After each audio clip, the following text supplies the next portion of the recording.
Hello students, now let us learn the next lesson, that is useful and harmful microbes. Now what is the meaning of the word called microbes? Microbes are or the microorganisms, they are the smallest organism present on the earth. Now this microorganism may be unicellular or multicellular. It can be eukaryotic or it can also be prokaryotic. Now in this lesson we will be learning about the useful and harmful microbes. Now what is the meaning of the word called useful? In which way these microorganisms are useful to us for the mankind. Now algae, we have already learnt in lower classes about algae, fungi, bacteria, viruses and protozoa. So in this lesson we will be learning about the useful and harmful microorganisms. So under the useful we will be learning about lactobacilli or lactobacillus. Then we will be learning about rhizobium bacteria. And also we will be learning about yeast, which is a fungus. Okay, so these three we will be learning about the microorganism, how it is useful to human mankind. Now let us learn about the first one, that is lactobacillus. Now this lactobacillus, where it is present? It is present in the curd. Now how does it look? They are very small, which we cannot see with our naked eyes. They are rectangular. So you can see the picture here. They are rectangular or they are rod shaped. Now they live in a place, that is they are anaerobic. Now what is the meaning of the word called anaerobic? So they produce energy without oxygen. That is the meaning of the word called anaerobic. Now let us learn what happens now. You know your mother sets the milk to getting converted into curd. So what happens? The lactobacillus, that is bacteria, it converts the lactose sugar into lactic acid. So this converts the lactose sugar into lactic acid. Now how it occurs? The pH. So everybody know what is the meaning of the word called pH. So it decides whether it is acidic or basic. So the pH of the milk decreases, causing coagulation. Do you know the meaning of the word called coagulation?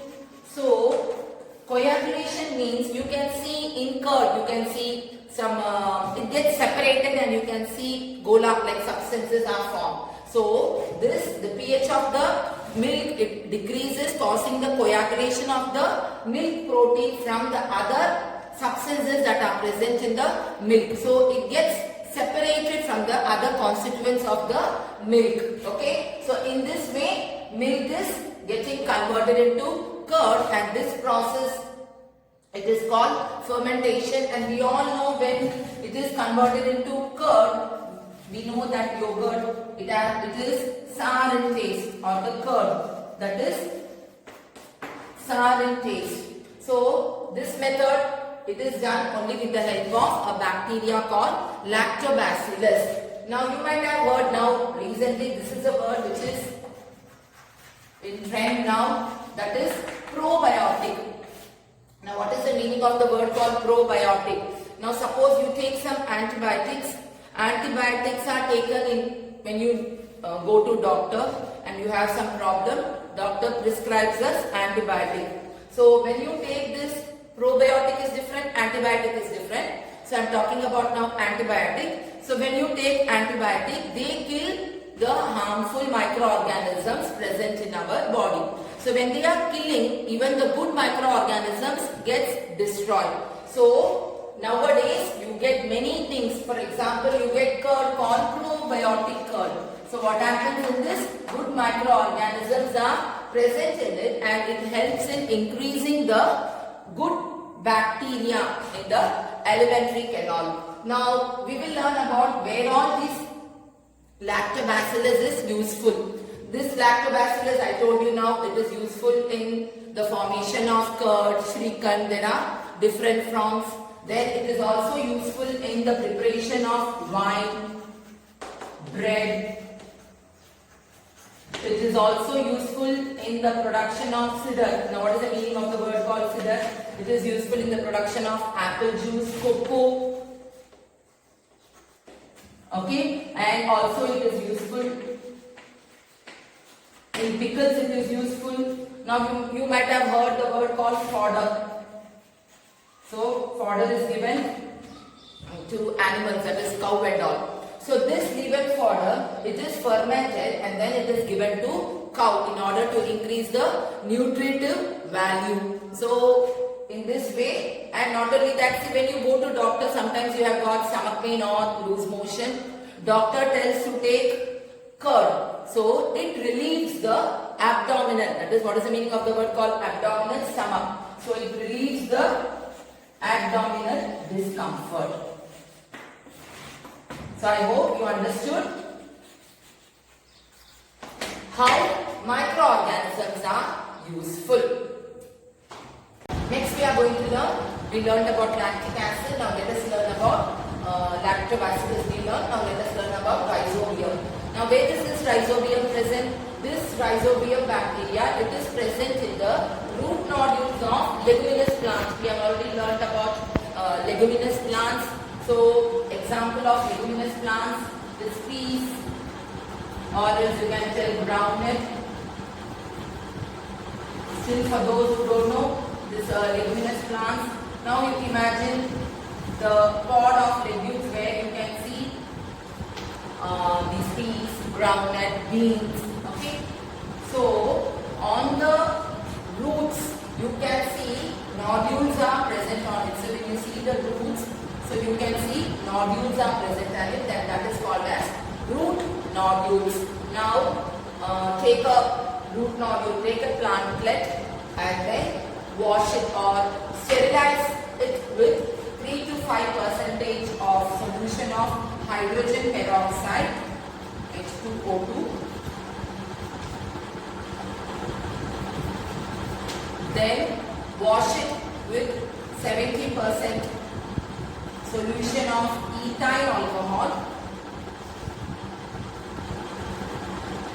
for 4 to 5 minutes and then thoroughly sterilize it with, what is the meaning of the word called sterilize it?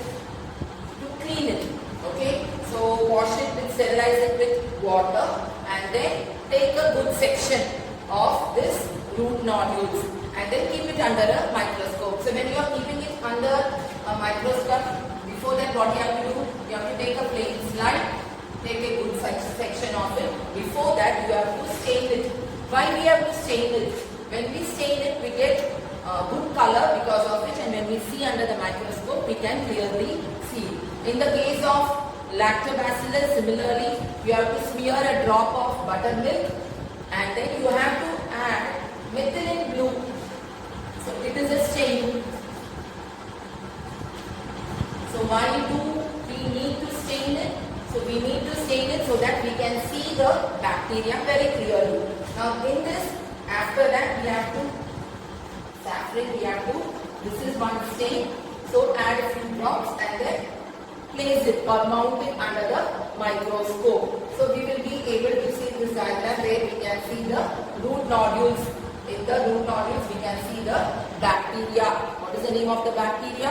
That is called Rhizobium bacteria. Now this Rhizobium bacteria, it has got a special characteristic feature that is called symbiotic bacteria. Now what is the meaning of the word called symbiotic bacteria?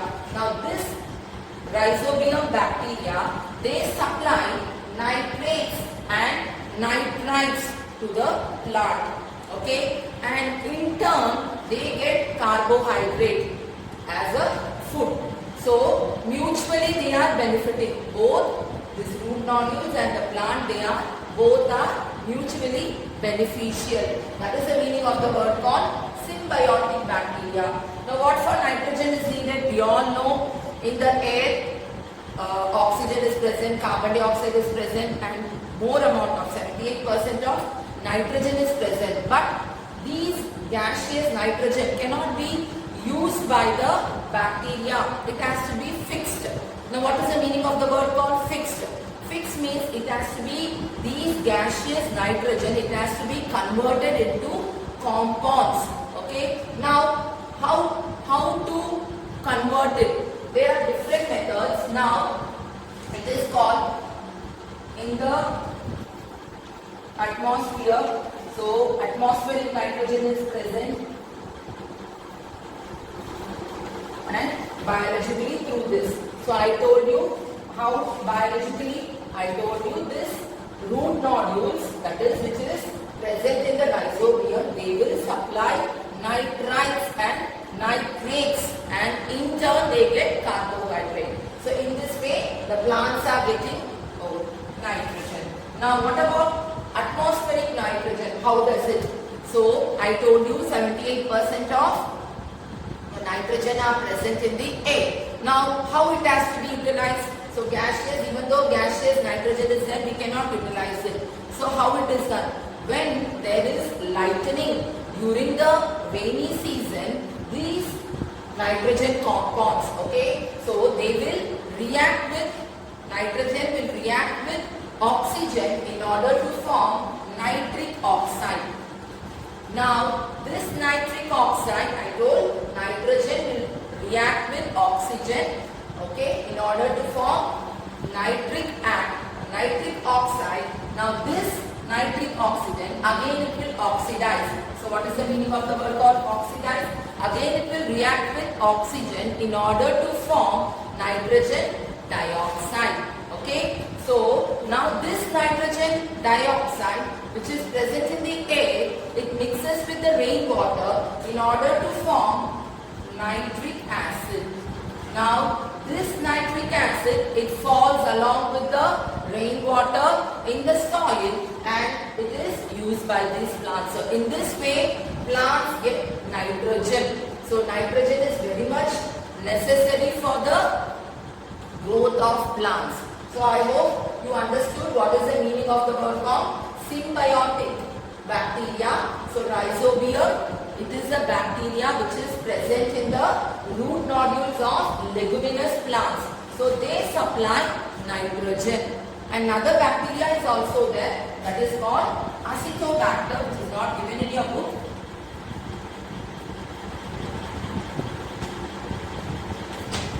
So they also supply nitrogen for the plants. Okay, so we learned about rhizobium bacteria. Not only that, once the harvest of these leguminous plants are over, the roots and other parts of these plants, they are dumped purposefully in the soil only. Why? Because it contains more amount of bacteria. Rather than using chemical fertilizers, this bacteria is very useful. Okay. Now one more, it is called, that is rhizobial inoculation. Nowadays seeds are given a coating of this rhizobial powder or solution before it is sowed. So what happens? This coating it is given, and when it is sowed, the plantlets will get this rhizobium. So these plants, they will get sufficient amount of bacteria, that is the rhizobium bacteria which contains nitrite and nitrates. Okay. The next useful microorganism we are going to learn is yeast. Okay. So the other earlier two, it was a bacteria. Now let us learn about yeast.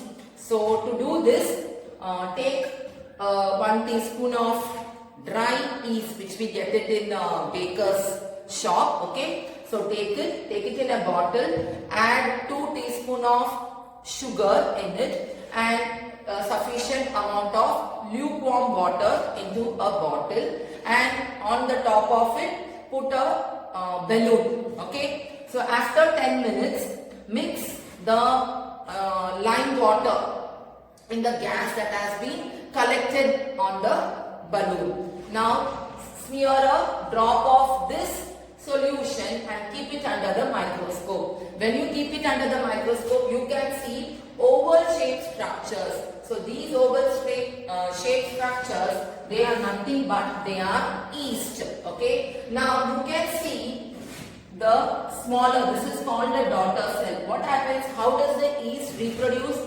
Yeast reproduces by budding. That is one of the asexual method of this yeast reproduction. So you can see a budding or a swelling slowly nucleus, cytoplasm, everything enters, and as they grow, they are mature enough, they detach themselves from the parent. Now, I told you what is an yeast. It is a fungus, I told you. Okay, so yeast grows very quickly in the carbon compound that is present in the sugar solution, and they convert it into alcohol and carbon dioxide, and this process is also called as fermentation. Okay, now one more thing we told you, these yeast, they are rounded, or you can say it is oval. Now they are a heterotrophic fungus which grows very quickly on the sugar solution that I told you. Now this yeast, there are around 1500 species of yeast are present on it. Now if you see what are the uses of yeast. Now we all know how sugar is taken from the sugar cane. After taking the sugar, the waste, that is called as molasses. Okay, now with the help of molasses and this yeast, we are able to produce an alcohol called ethyl alcohol, or you can also call it as ethanol. Nowadays, government has compulsory made it that along with the petrol and diesel, few percentage of ethyl alcohol has to be added, so that now this ethyl alcohol, it is a smokeless and a clean fuel, not only from molasses, that is from the sugarcane waste, even from the maize, barley and many other things, ethyl alcohol can be produced. Now ethyl alcohol is the first primary. Other than that, ester can also be produced, that is called as a secondary next product, which is octane. Now other than this yeast which is used in the production of this ethyl alcohol, we also know this yeast, it is useful in many different ways. There is one yeast, the name of the yeast is Yarovia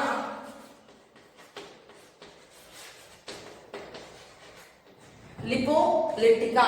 Now what is the use of this Yarovia lipolytica?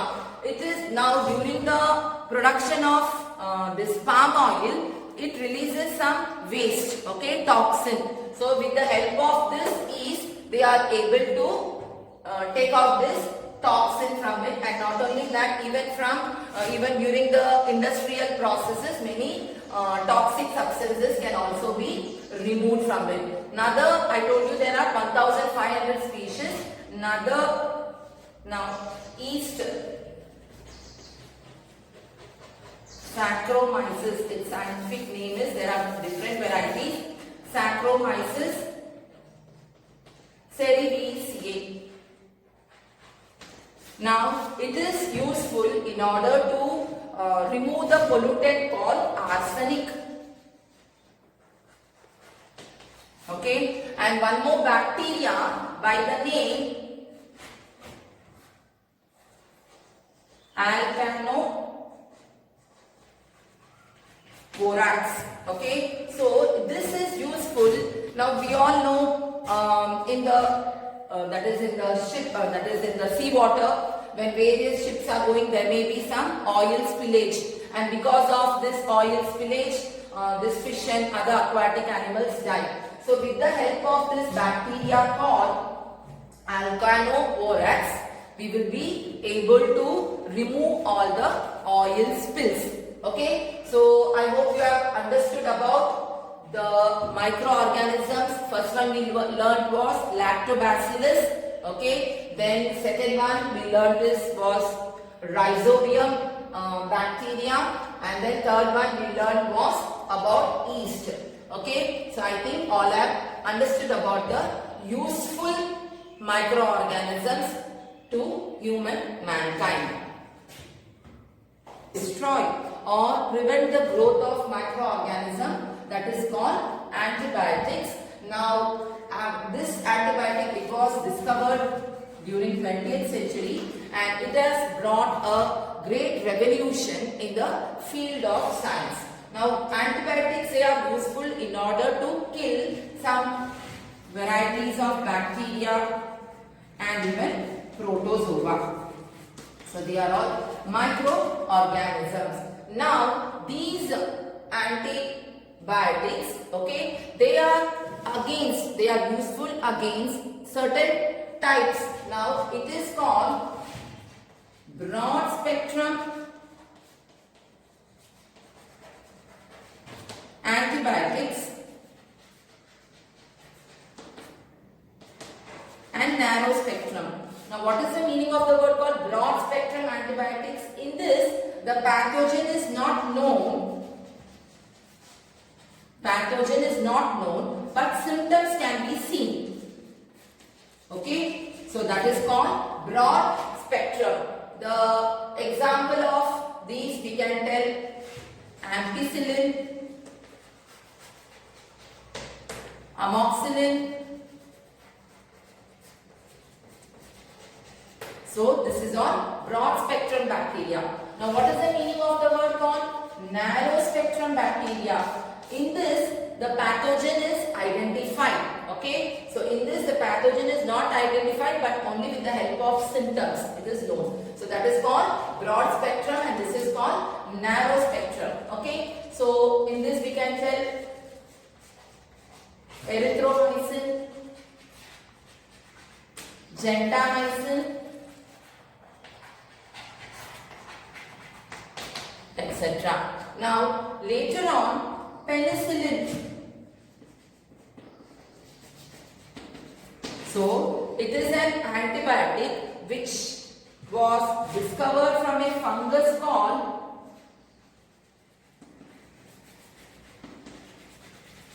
Penicillium. Now this is useful in order to treat some bacterial diseases like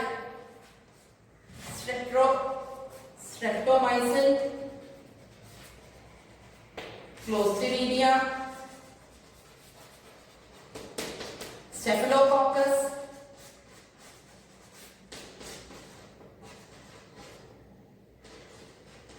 okay. Not only that, it is also useful in treating the ear, nose, throat infection related with those diseases and also scarlet fever and pneumonia. Now what is the meaning of the word called scarlet fever? Where in this fever will be there along with infection of throat and you will get rashes around it. Now we learnt about antibiotics. Can this antibiotic be taken without doctor's prescription? No. We cannot take antibiotics without doctor's prescription or we cannot go to a medical chemist and take it for cold or any problem. We cannot take it and we have to complete the dosage as it is told by the doctor. Now who discovered this? Okay, this was discovered by Alexander Fleming. So he was a microbiologist. He was working in St. Mary's Institute where he was working with the cultured varieties of bacteria and fungus. So he was working, he observed a strange thing. So he kept a cultured variety of this bacteria and fungus in a petri dish.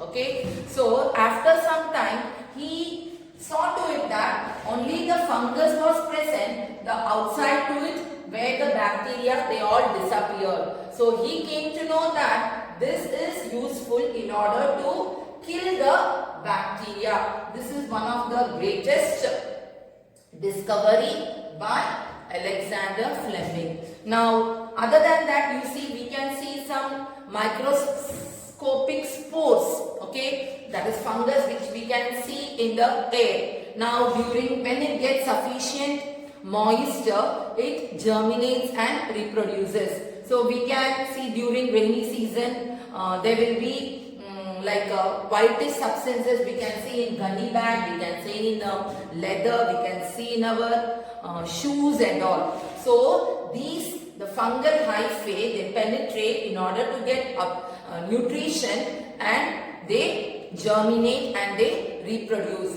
Because of this, what happens? All these things, they wear and tear and they don't last. So they get spoiled. This is one of it. Another. Now, various species of these fungi, they also grow in jams, jellies, pickles, papads, all those things. So what happens? By mistake, if we put some wet spoon, okay, so these substances, they get spoiled. So we can see whitish or blackish substances that appear. So they release a substance called mycotoxin. So it is a poisonous substances. So when you see any this blackish or whitish substances, we are not supposed to consume it. Okay, this is about it. Another bacteria which is harmful, it is called Clostridia. This will be seen in stale food. Okay, there are around 100 species of this Clostridium. This Clostridia, they may be rod shaped or they may be bottle shaped also. One of the special character of this Clostridia is that they don't grow in a place where there is oxygen. Okay, so it is endosporic. They grow in a place where it is anaerobic and they may be free living also. So I hope you understood about the useful and harmful microorganisms. Any doubt you can ask me.